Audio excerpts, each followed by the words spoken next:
Hello friends, आज मैं आप सबको 30 ऐसी अनसुनी रहस्य बताने जा रही हूँ भगवान श्री कृष्ण के जीवन से जुड़े, जो आज तक आप सबको किसी ने नहीं बताया होगा। आइए सुनते हैं। सुनने से पहले चैनल को सब्सक्राइब और वीडियो को लाइक करना ना भूलें। अब आइए सुने। पहला, भगवान श्री कृष्ण के खड्ग का नाम नंदक, गदा का नाम कौमोदकी और शंख का नाम पांचजन्य था, जो गुलाबी रंग का था। दूसरा, भगवान श्री कृष्ण के परम धाम गमन के समय न तो उनका एक भी केश श्वेत था और न ही उनके शरीर पर कोई झुर्रियां थी। तीसरा, भगवान श्री कृष्ण के धनुष का नाम सारंग व मुख्य आयुध चक्र का नाम सुदर्शन था। वह लौकिक, दिव्यास्त्र व देवास्त्र तीनों रूपों में कार्य करता था। उसकी बराबरी के विध्वंसक केवल 2 अस्त्र और थे, पाशुपतास्त्र यानी शिव कृष्ण और अर्जुन के पास थे, और प्रसवास्त्र शिव, वसुगन, भीष्म और कृष्ण के पास थे। चौथा, भगवान श्री कृष्ण के परदादी मारीसा व सौतेली माँ रोहिणी यानी बलराम की माँ थी, नाग जनजाति की थीं। पांचवा, भगवान श्री कृष्ण से जेल में बदली गई यशोदा पुत्री का नाम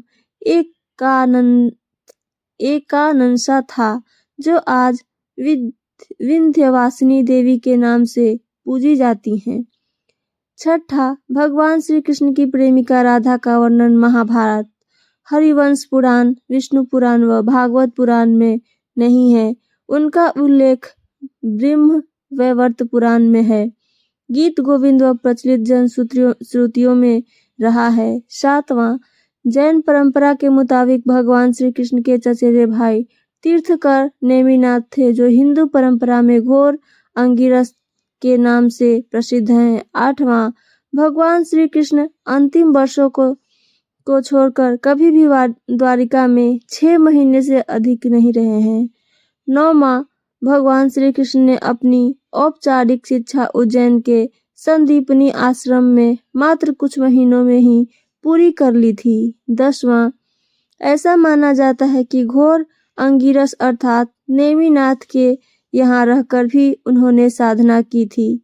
11वां, प्रचलित जन अनुश्रुतियों के अनुसार भगवान श्री कृष्ण ने मार्शल आर्ट का विकास ब्रज क्षेत्र के वनों में किया था और डांडिया रास उसी का नृत्य रूप है। 12वां, कलारीपट्टू का प्रथम आचार्य कृष्ण को माना जाता है। इसी कारण नारायणी सेना भारत की सबसे भयंकर प्रहारक सेना बन गई थी। 13वां, भगवान श्री कृष्ण के रथ का नाम जैत्र था और उनके सारथी का नाम बाहुक था। उनके घोड़ों अश्वों के नाम थे शैव्य, सुग्रीव, मेघपुष्प और बलाहक। 14वां, भगवान श्री कृष्ण की त्वचा का रंग मेघ श्यामल था और उनके शरीर से एक मादक गंध स्रवित होती थी। 15वां, भगवान श्री कृष्ण की मांसपेशियां मृदु परंतु युद्ध के समय विस्तृत हो जाती थी, इसलिए सामान्यतः लड़कियों के समान दिखने वाला उनका लावण्यमय शरीर युद्ध के समय अत्यंत कठोर दिखाई देने लगता था। ठीक ऐसे ही लक्ष्मण, कर्ण, द्रौपदी व कृष्ण के शरीर में देखने को मिलते थे। 16वां, जन सामान्य में यह भ्रांति स्थापित है कि अर्जुन सर्वश्रेष्ठ धनुर्धर थे, परंतु वास्तव में कृष्ण इस विद्या में भी सर्वश्रेष्ठ थे और ऐसा सिद्ध हुआ मद्र राजकुमारी लक्ष्मणा के स्वयंवर में, जिसकी प्रतियोगिता द्रौपदी स्वयंवर के ही समान परंतु और कठिन थी। 17वां, यहाँ कर्ण व अर्जुन दोनों असफल हो गए और तब श्री कृष्ण ने लक्ष्य वेध कर लक्ष्मणा की इच्छा पूरी की, जो पहले से ही उन्हें अपना पति मान चुकी थी। 18वां, भगवान श्री कृष्ण युद्ध में कई अभियान और युद्धों का संचालन किया था, परंतु इनमें 3 सर्वाधिक भयंकर थे। पहला महाभारत, दूसरा जरासंध और तीसरा कालयवन के विरुद्ध, तीसरा नरकासुर के विरुद्ध। 19वां, भगवान श्री कृष्ण ने केवल 16 वर्ष की आयु में विश्व प्रसिद्ध चाणूर और मुष्टिक जैसे मल्लों का वध किया। मथुरा में दुष्ट रजक के सिर को हथेली के प्रहार से काट दिया था। 20वां, श्री कृष्ण का दिल। हिंदू धर्म के बेहद पवित्र स्थल और 4 धामों में से एक जगन्नाथपुरी की धरती को भगवान विष्णु का स्थल माना जाता है। जगन्नाथ मंदिर से जुड़ी एक बेहद रहस्यमय कहानी प्रचलित है। आइए सुनते हैं। स्थानीय मान्यताओं के अनुसार कहते हैं कि इस मूर्ति के भीतर भगवान कृष्ण का दिल एक पिंड रखा हुआ है जिसमें ब्रह्मा विराजमान है। दरअसल जनश्रुति के अनुसार जब श्री कृष्ण की मृत्यु हुई तब पांडवों ने उनके शरीर का दाह संस्कार कर दिया, लेकिन कृष्ण का दिल पिंड जलता ही रहा। ईश्वर के आदेश अनुसार पिंड को पांडवों ने जल में प्रवाहित कर दिया। उस पिंड ने लट्ठे का रूप ले लिया। राजा इंद्रधुम्न, जो कि भगवान जगन्नाथ के भक्त थे, उनको यह लट्ठा मिला तो उन्होंने इसे जगन्नाथ की मूर्ति के भीतर स्थापित कर दिया। उस दिन से लेकर आज तक वह लट्ठा भगवान जगन्नाथ की मूर्ति के भीतर है। हर 12 वर्ष के अंतराल के बाद जगन्नाथ की मूर्ति बदलती है, लेकिन यह लट्ठा उसी में रहता है। हालांकि यह शोध का विषय हो सकता है। 21वां, भगवान श्री कृष्ण के जीवन का सबसे भयानक द्वंद्व युद्ध सुभद्रा की प्रतिज्ञा के कारण अर्जुन के साथ हुआ था, जिसमें दोनों ने अपने अपने सबसे विनाशक शस्त्र क्रमशः सुदर्शन चक्र और पाशुपतास्त्र निकाल लिए थे। बाद में देवताओं के हस्तक्षेप से दोनों शांत हुए थे।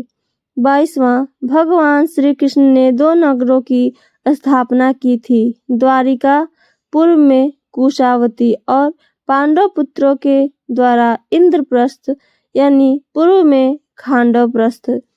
23वां, भगवान श्री कृष्ण ने कलारीपट्टू की नींव रखी जो बाद में बोधि धर्मन से होते हुए आधुनिक मार्शल आर्ट में विकसित हुई।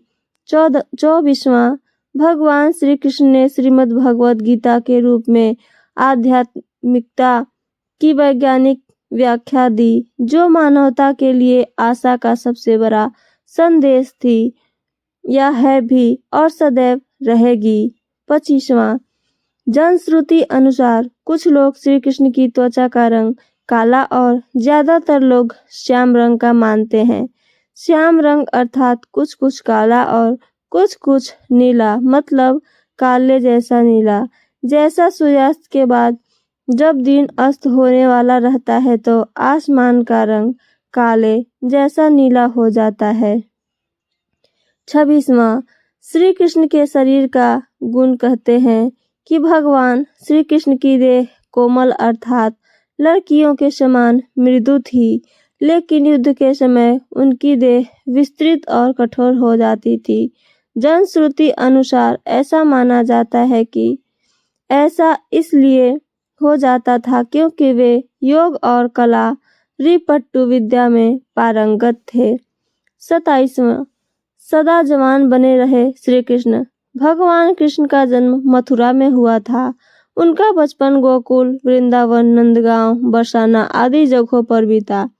द्वारिका को उन्होंने अपना निवास स्थान बनाया और सोमनाथ के पास स्थित प्रभास क्षेत्र में उन्होंने देह छोड़ दी। दरअसल भगवान कृष्ण इसी प्रभाव क्षेत्र में अपने कुल का नाश देखकर बहुत व्यथित हो गए थे। वे तभी से वहीं रहने लगे थे। 28वां, शिव और कृष्ण का जीवाणु युद्ध। प्रचलित मान्यता के अनुसार कृष्ण ने असम में वानासुर और भगवान शिव से युद्ध के समय महेश्वर ज्वर के विरुद्ध वैष्णव ज्वर का प्रयोग कर विश्व का प्रथम जीवाणु युद्ध लड़ा था। हालांकि यह शोध का विषय हो सकता है। युद्ध का कारण था कृष्ण ने प्रद्युम्न का और प्रद्युम्न ने अनिरुद्ध का जन्म हुआ। प्रद्युम्न के पुत्र तथा कृष्ण के पौत्र अनिरुद्ध की पत्नी के रूप में उषा की ख्याति है। अनिरुद्ध की पत्नी उषा शोणितपुर के राजा वानासुर की कन्या थी। अनिरुद्ध और उषा आपस में प्रेम करते थे। उषा ने अनिरुद्ध का हरण कर लिया था। बानासुर को अनिरुद्ध उषा का प्रेम पसंद नहीं था। उसने अनिरुद्ध को बंधक बना लिया था। वानासुर को शिव का वरदान प्राप्त था। भगवान शिव को इसके कारण श्री कृष्ण के से युद्ध करना पड़ा था। अंत में देवताओं के समझाने के बाद यह युद्ध रुका था। भगवान श्री कृष्ण 64 कलाओं में दक्ष थे। एक ओर से सर्वश्रेष्ठ धनुर्धर थे तो दूसरी ओर से द्वंद्व युद्ध में भी माहिर थे। इसके अलावा उनके पास कई अस्त्र शस्त्र थे। उनके धनुष का नाम सारंग था, उनके खड्ग का नाम नंदक, गदा का नाम कौमोदकी और शंख का नाम पांचजन्य था जो गुलाबी रंग का था। श्री कृष्ण के पास जो रथ था उनका नाम जैत्र, दूसरे का नाम गरुड़ ध्वज था। उनके सारथी का नाम दारुक था और उनके अश्वों का नाम शव्य, सुग्रीव, मेघपुष्प और बलाहक था। 29वां कृष्ण की प्रेमिका और पत्नियां। कृष्ण के बारे में अक्सर यह कहा जाता है कि उनकी 16,000 पटरानियां थीं, लेकिन यह तथ्य गलत है। उनकी मात्र 8 पत्नियां ही थीं। कृष्ण की जिन 16,000 पटरानियों के बारे में कहा जाता है, दरअसल वे सभी भौमासुर जिसे नरकासुर भी कहते हैं, उनके यहाँ बंधक बनाई गई महिलाएं थीं जिनको श्री कृष्ण मुक्त कराया था। ये महिलाएं किसी की माँ थीं, किसी की बहन तो किसी की पत्नियां थीं जिनको भौमासुर अपहरण करके ले गया था। दरअसल ब्रह्मवैवर्त पुराण, गीत गोविंद और जनश्रुतियों में इसका जिक्र है कि राधा, ललिता और उनकी प्रेमिकाएं थीं। राधा की कुछ सखियां भी कृष्ण से प्रेम करती थीं, जिनके नाम निम्न हैं: चित्रा, सुदेवी, ललिता, विशाखा, चंपकलता, तुंगविद्या, इंदुलेखा, रग्न देवी और सुदेवी। ब्रह्मवैवर्त पुराण अनुसार कृष्ण की कुछ ही प्रेमिकाएं थीं जिनके नाम इस तरह हैं: चंद्रावली, श्यामा, शैव्या, पद्मा, राधा, ललिता, विशाखा तथा भद्रा। माना जाता है कि ललिता नाम की प्रेमिका को मोक्ष नहीं मिला था तो बाद में उसने मीरा के नाम से जन्म लिया। श्री कृष्ण की प्रेमिका राधा का जिक्र महाभारत में कहीं भी नहीं मिलता है। इसके अलावा सबसे पुराने हरिवंश और विष्णु पुराण में भी राधा का जिक्र नहीं मिलता। भागवत पुराण में भी राधा का जिक्र नहीं है। ब्रह्मवैवर्त पुराण के बारे में कहा जाता है कि संभवतः यह चाणक्य या गुप्त काल में लिखा गया था। 30वां कई लोगों को जीवित कर दिया था श्री कृष्ण ने। ऋषि सांदीपनि को जब गुरु दक्षिणा मांगने के लिए कहा गया, तब गुरु ने कहा कि मेरे पुत्र को एक असुर उठा ले गया है, आप उसे वापस ले आए तो बड़ी कृपा होगी। श्री कृष्ण ने गुरु के पुत्र को कई जगह ढूंढा और अंत में वे समुद्र के किनारे चले गए, जहां वे से उन्हें पता चला कि असुर उसे समुद्र में ले गया है, तो श्री कृष्ण भी वहीं पहुंच गए। बाद में पता चला कि उसे तो यमराज ले गए हैं। तब श्री कृष्ण ने यमराज से गुरु के पुत्र को हासिल कर लिया और गुरु दक्षिणा पूर्ण की। इस तरह अर्जुन की 4 पत्नियां थीं: द्रौपदी, सुभद्रा, उलूपी और चित्रांगदा। द्रौपदी से श्रुतकर्मा और सुभद्रा से अभिमन्यु, उलूपी से इरावत, चित्रांगदा से बभ्रुवाहन नामक पुत्रों की प्राप्ति हुई। अभिमन्यु का विवाह महाराज विराट की पुत्री उत्तरा से हुआ। महाभारत युद्ध में अभिमन्यु वीर गति को प्राप्त हुए। जब महाभारत का युद्ध चल रहा था तब उत्तरा गर्भवती थी। उसके पेट में अभिमन्यु का पुत्र पल रहा था। द्रोण पुत्र अश्वत्थामा ने यह संकल्प लेकर ब्रह्मास्त्र छोड़ा कि पांडवों का वंश नष्ट हो जाए। द्रोण पुत्र अश्वत्थामा के ब्रह्मास्त्र प्रहार से उत्तरा ने मृत शिशु को जन्म दिया था। किंतु भगवान श्री कृष्ण ने अभिमन्यु उत्तरापुत्र को ब्रह्मास्त्र के प्रयोग के बाद भी फिर से जीवित कर दिया था।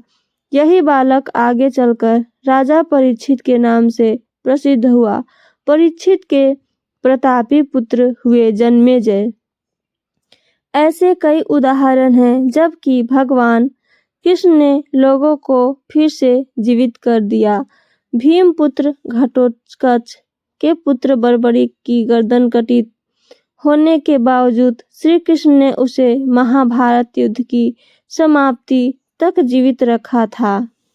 तो ये थी मेरी आज की 30 अनसुनी रहस्य। मेरी जानकारी आप सबको पसंद आई हो तो चैनल को सब्सक्राइब और वीडियो को लाइक, साथ साथ अपना कमेंट करना ना भूलें। सुनने के लिए धन्यवाद।